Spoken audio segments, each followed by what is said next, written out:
It's the moment you've been waiting for. You can get back in front of live audiences again. Even though so many of us have been eagerly anticipating this, you're probably still a little bit nervous, right? It's been a long time. Have things changed? Have you changed? Adjusting back into physical speaking is going to take a little bit of time. And also, as time goes on, we're going to have to keep making the adjustments between when we're speaking physically, when we're speaking hybrid, and when we're speaking virtually. I returned to my first physical speaking in November of 2021, which would have been maybe about 20 months after I'd last spoken on a physical stage in front of someone. It was just my local Toastmasters club.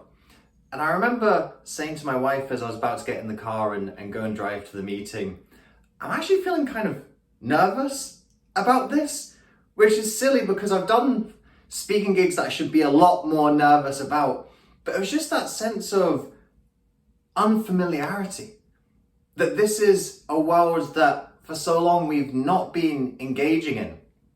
And when I had that first meeting, there were some things which did feel like riding a bike, where I went, okay, I haven't forgotten how to speak all of a sudden. These things are built in.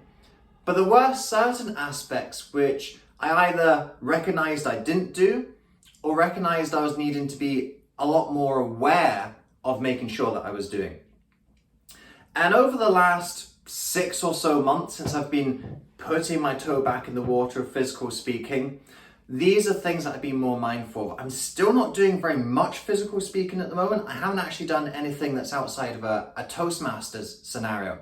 So all of my keynotes and workshops, all of those have still been virtual, or increasingly they've been hybrid.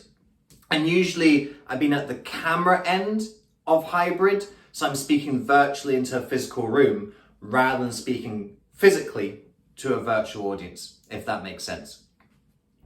So what I want to share for you today are 3 things that I've been picking up and noticing in myself as a speaker at physical speaking settings, and also what I've been noticing in the opportunities that I've had to see other people who are speaking physically as well. So when you get back to physical stages, if you haven't done already, here's 3 things that you should be thinking about going forward. The first thing you need to remember is about the eye contact. And over the last couple of years, the eye contact game has been a very basic one to win. Keep those eyes on the camera. And I feel I've spent the last 2 years banging in to my speaking clients, look into the camera. Don't look at the screen, because your audience isn't over here. Your audience are here through the camera. Now we're going to be going into a physical setting. And this time eye contact is not perceived by looking into the same direction all the time. Eye contact is perceived by finding the audience's eyes and holding their attention. There's 2 ways that this can go. The first is that you forget about the eye contact and you just end up kind of staring ahead into space, or staring on top of the audience's heads rather than engaging them with eye contact. The opposite end of the spectrum, though, is to forget what good eye contact principles were in the first place. Of the reason why we look into the camera and hold that is so that the audience feel that they have attention focused on them. And the way to not feel that they've got attention focused on them is if you overcompensate and scatter your eye contact everywhere as you're speaking, where you aren't giving people enough of that directed focus. So when you get back to physical speaking settings, it's all about finding the audience's eye contact, holding that, showing that your attention is on them, they're acknowledged, they're seen, but don't go too far into the creepy staring aspect of things. And even if they don't feel that you're being creepy, by focusing on one individual member of the audience for too long, the other members start to feel, hey, I want some of that sugar. Why am I being excluded? So this is the first thing to remember when you get back to physical stages, is you now have to move your gaze to find your audience rather than pulling your audience through one particular focal point. That notion of one particular focal point feeds into the second thing you need to think about, and that is stage blocking. Stage blocking is an important concept in physical speaking. It's all about how you move across the stage and how you anchor certain parts of the stage. To give you some basic examples, if you're telling a story and you go into the past, on one end of the stage. And as you start to come closer and closer into the present moment, you move further and further along the stage before you perhaps get to where we are right now at the opposite end of the stage. Present, past.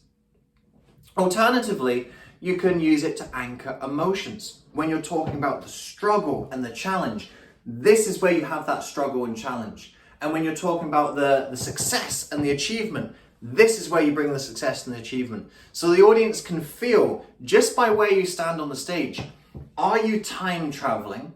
Are you returning to tell them about something in the past? Are you bringing them forward into the present? Or are you taking them into the challenge and are you bringing them up with the achievement? So that's some basic examples of how you might be using stage blocking. And you can see that I can kind of do that on camera, can't I? I can use the rule of thirds. Here's my middle third. Here's my right third. Here's my left third. You can do that a little bit on camera. But of course, you're always restricted by the fact that the camera is a static object. I talk a lot about having an active window and being really conscious of what the audience can see in the window and what they can't see outside the window. So your movement does have to stay within the edges. Of course, on a physical stage, the point of focus isn't fixed because your audience have these, don't they? Eyes can follow you and you can have much more expansive use of stage. If you've got a nice stage that's perhaps 10 meters long, 10 meters might be a very big stage. Even if you've got a stage that's maybe 5 or 6 meters long, you can really work that stage. You can move from one side to the other. It creates some more movement, it creates some more dynamism. It allows you to go and place attention and focus onto one part of the audience. So you can come over to this part of the stage and speak to these guys sitting here. You can come over to this side of the stage and speak to those in your audience who are sitting over here. So remember not to plant roots when you get back on a physical stage going, oh my God, I'm in front of people again. Wow. Yeah, it's been 2 years. How have you all been doing? Don't get planted in spot. Still have that movement and really allow yourself to roam a little bit more. Feel that freedom of not being trapped in by the camera lens. Try it out. Go roaming, go exploring. Use the entirety of the stage when you're back speaking physical. Our Facebook group, Rise and Inspire Speakers, provides you with a safe, supportive community to develop the skills to get your message out into the world. We host a virtual summit, Inspire Week, within the group every month where you can sign up for a 30-minute slot to speak live in the group. This is a free opportunity you can sign up for month after month to practice your skills, try new things, and refine aspects of your story and message. There is a ton of educational content that gets pumped into this group. You can access ongoing educational resources that help you gain more confidence on camera, create more compelling speech content, and develop a deeper connection with your ideal audiences. Speaking of connection, the members of our community are fantastic. They are like-minded people who, just like you, want to make a difference in the world and will cheer you on and encourage you every step of the way. If you want to master your virtual speaking skills, then this is the place to be. The third thing to think about when you get back to speaking physical, and this one I think might catch you out the most, you've got to think about the voice. When you're speaking virtually, your voice is captured by the mic. And even the most basic of mics will pick up your voice enough for your audience to universally hear what you're saying. And when you're speaking virtually, you can certainly modulate the volume of your voice. You can go louder and quieter for different effects. But you don't need to do that in terms of the acoustics. You don't need to think about the volume of your voice in order to be heard. You're pretty much always going to be heard. Even if you speak very quietly, you can still hear me, can't you?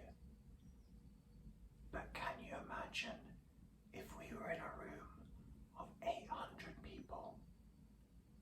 Nobody would be hearing what I'm saying, would they?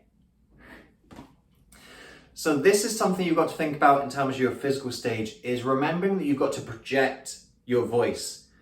That when you are finding those people in the audience, when you hold that eye contact, you project your voice to that person you're looking at. When you've got someone in the front row, you project your voice to where they are. You've got someone over to the side, you project your voice to where they are. And most importantly, you've got to make sure that you can project your voice all the way to the back of the room. Not in terms of shouting. Projecting your voice isn't about just shouting and being loud all the time. Because you can still be quiet and soft, but that voice is still getting to the back of the room. Of course, you may have some amplifiers when you're speaking. You may have a little bit of a microphone. You might have the kind of wired on telephone microphone. You might have a lapel mic. So you'll definitely have something that can help you with that. But good speakers should be able to command a room without any technology. The technology just amplifies what you're already doing. It doesn't replace or substitute what you're already doing. And you might have tech failures. Slides don't work, mics don't work. So you need to make sure you can still project your voice even if you don't have any amplification. Remember this when you're standing on stage, that your voice isn't guaranteed to reach the back of the room in the same way that your voice is guaranteed to reach your audience through the microphone. Those are 3 things that I've noticed so far in terms of going back into physical settings. As I said, I haven't done it very much. I certainly haven't done it on a very big scale. I've always been in a small-ish room, small to medium room with a small to medium audience. I'm sure with larger settings, I might be picking up on a couple more techniques. So let me know if you've noticed anything that I haven't been noticing so far, because as speakers, we're going to have to adapt back into this, aren't we? And we're going to now have new mediums through which to communicate. Pre-2020, it was largely about speaking on stage and filming some videos for fun, wasn't it? That was really how things rocked and rolled. Now, it's very much a split. There are going to be physical scenarios, hybrid scenarios, virtual scenarios. They're going to have equal importance, and we're going to have to be equally skilled in all of them. We haven't even talked about the hybrid yet, have we? Because that's where you've got to combine the skills that we've been learning over these last couple of years with the skills that we were learning over the last couple of decades, bringing them together and fusing them for the hybrid experience. So I'm sure there's going to be a video about that at some point. But let's wrap things up with our physical speaking. Firstly, just by celebrating that we have this option again.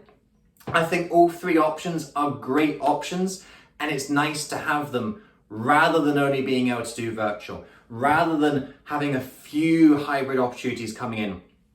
We really now have a lot of choice and autonomy over how we do our speaking from now on and how we reach our audience. And each of these 3 scenarios is going to be a key part of that. So let's enjoy getting back into virtual speaking, seeing the audience in front of you, hearing their reactions in real time. Savor and enjoy it.